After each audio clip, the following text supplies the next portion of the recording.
Hari ini di Indonesia insya Allah tidak kurang orang pinter.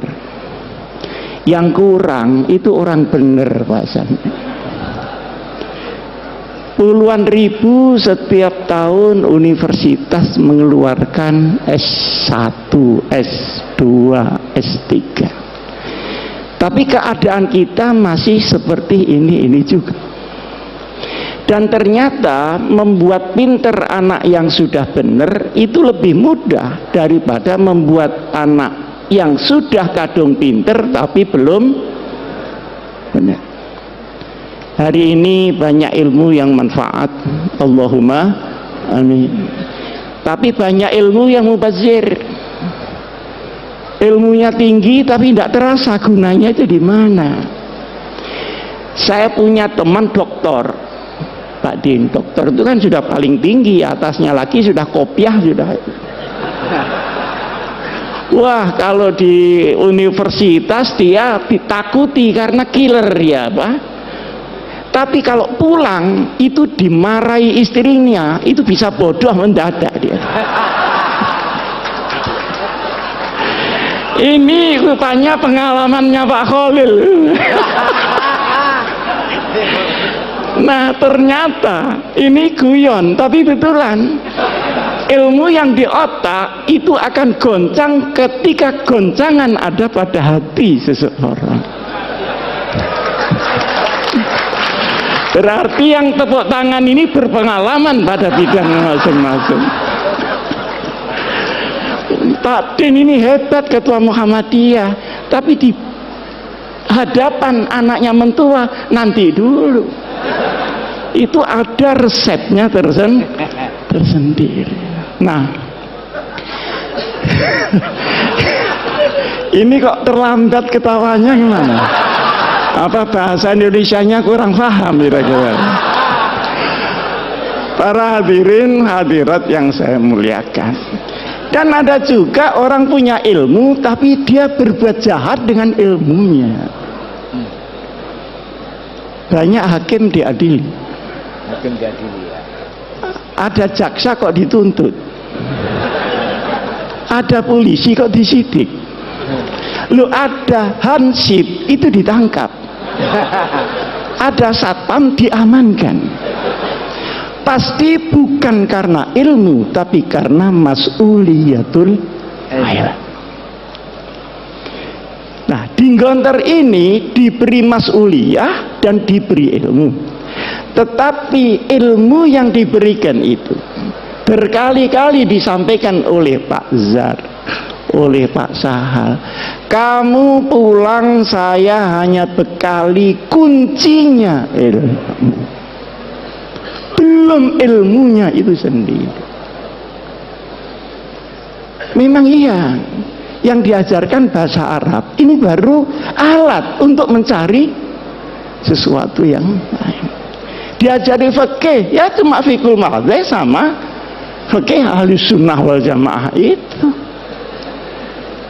Untuk bekal ibadah mau pingin lebih tinggi pakai kunci itu. Yang kemarin saya sampaikan menarik adalah di Gontor mulai diajari pemikiran qauli menjadi pemikiran manhaji di dalam syariat Nabi besar Muhammad sallallahu alaihi wasallam. Itu juga kunci untuk kamu membuka sekian banyak hal-hal yang berserakan di dunia ini. Jadi kalau keluar dari Gontor terus diem, itu berarti dia mbak kunci saja kemana-mana. Mesti mungkin dia mau jual kunci atau tukang kunci. Apa ada di antara yang tepuk tangan ini buka warung kunci palsu? Jadi kuncinya harus segera cari lemari. Ketika itu Pak Zarkasi belum membayangkan ada Universitas Darussalam. Jadi ngitungnya anak kelas 6 berarti aliyah selesai. Belum sampai jamiah, belum sampai memikirkan doktor, belum sampai memikirkan magistir. Tapi kunci berkali-kali disampaikan. Nah, kunci ini lemarinya adalah pendidikan yang lebih tinggi, tapi gudangnya adalah masyarakat. Keilmuan itu bagian dari kehidupan, bukan kehidupan itu yang bagian dari keilmuan. Buktinya tadi ada dokter yang hilang nyalinya karena disentak oleh bojonya masing-masing. Ini supaya dicatat menjadi mahfuzat.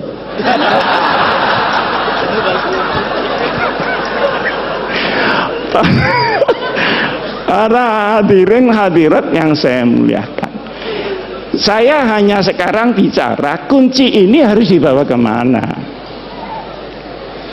Pertama, mencari ilmu yang tersimpan dan baru bisa dibuka dengan kunci.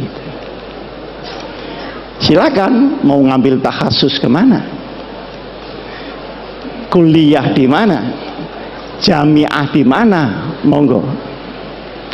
Nah, tetapi dari sekian banyak referensi yang dibuka oleh anak gontor yang sudah membawa kunci, hendaknya diuji kebenarannya di dalam perkembangan masyarakat itu. Masyarakat adalah alat uji yang paling muktabar di dalam pengembangan keilmuan itu. Jangan marah-marah kepada masyarakat karena ilmunya tidak dimengerti oleh masyarakat. Saya kan termasuk anggota ITSMI, anggota dari bagian wingking, bagian belakang. Saya ingin menyampaikan, ini orang pinter-pinter, jangan ngelupuk podo pinter, tetapi turunlah, kumpulkan orang bodoh-bodoh itu supaya pinter. Kak ngelumpuk podo pinter nih, yang pinter rumangsa kepinteran, yang bodoh ya ndak ngereken wong iku pinter-pintermu.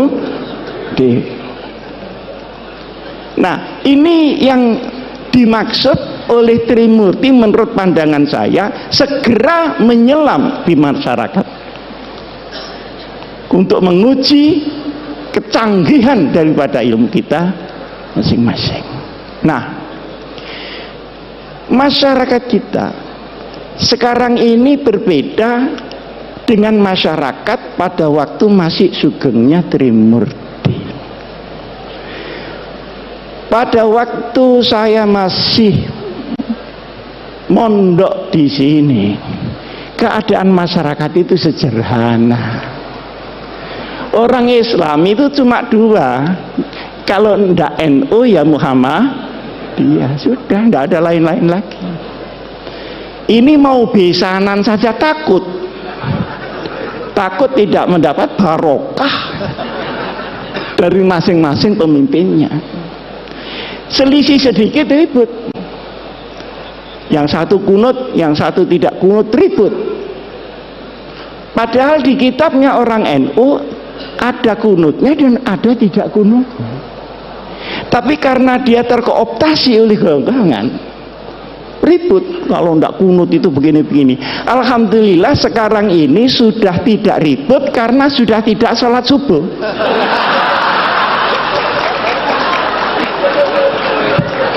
Jadi problemnya sudah kelewat. Dulu Pak Den, waktu saya masih habis dari Gontor pulang, beda hari raya itu berkelahi Pak. Takut ini puasanya dosa segala macam. Padahal yang selisih Muhammadiyah sama NU ini kan cuman tanggalnya, kan bukan hari rayanya. Bener apa enggak? Betul. Nah, kalau dibetulkan pengasuh sahih sudah. Yang beda itu tanggalnya. Kalau sholatnya ya itu Allahu Akbar sekian kali takbirnya ya sama. Loh, kenapa tanggalnya kok enggak sama? Ngitungnya enggak sama. Kalau NU itu harus kelihatan tanggalnya, dan itu perlu 2 derajat di atas ufuk. Muhammadiyah pokok sudah istimewa, selesai lah. Ada apa mesti diinceng, itu apa tamu dia? Lah yang nginceng ini ya tidak mau disalahkan, karena Rasulullah Shallallahu Alaihi Wasallam itu nginceng. Sampai saya ketika itu Pak Din belum jadi ketua Muhammadiyah. Jadi ketika itu ketua Muhammadiyahnya Pak Syafi'i Ma'rif. Saya diundang oleh Pak Yusuf Kalla, marah-marah Pak Yusuf Kalla ini gimana NU sama Muhammadiyah, masa tidak bisa jadi satu hari rayanya itu, repot masyarakat kalau begini. Saya tanya caranya bagaimana Pak? Ya kompromi lah caranya. Oh dengan Pak Den ya, maaf, dengan Pak Den. Katanya Pak JK, bagaimana kalau Muhammadiyah turun 1 derajat, NU-nya naik 1 derajat. Oh kalau begitu langsung cash and carry saja. Ini fikihnya pedagang itu di sini.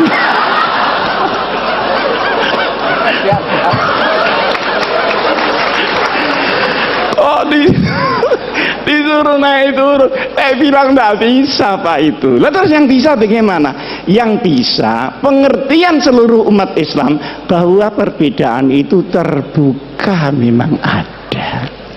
Yang kedua, ini tidak mengada-ada karena sholatnya sama, tanggalnya yang tidak sama. Wong hari di sini sama hari di Amerika tidak sama kok. Kita berangkat dari Jepang, dari Narita itu ya Pak Fakir, itu Jumat sore, sampai di California itu Jumat pagi. Ini sembahyang Jumat lagi apa tidak? Kalau sembahyang Jumat lagi kok sregep banget gitu loh. Sregep banget. Tapi ketika pulangnya misalnya dari New York ke Jakarta, berangkatnya Jumat pagi, itu sampai Jakarta hari Minggu. Jadi kehilangan 1 hari, tidak tahu di mana Sabtunya ini. Jadi soal tanggal itu sudah biasa-biasa saja lah soal tanggal. Nah, alhamdulillah ini karena mungkin zamannya yang berubah, maka kedekatan ini semakin hari semakin nyata. Saya sama Pak Din sering diundang pidato bareng gitu. Kadang saya bisa, kadang Pak Din bisa, kadang salah satu tidak bisa gitu. Tapi lebih sering saya diundang Muhammadiyah daripada Pak Din diundang NU. Hah? Padahal ini mantan NU nih.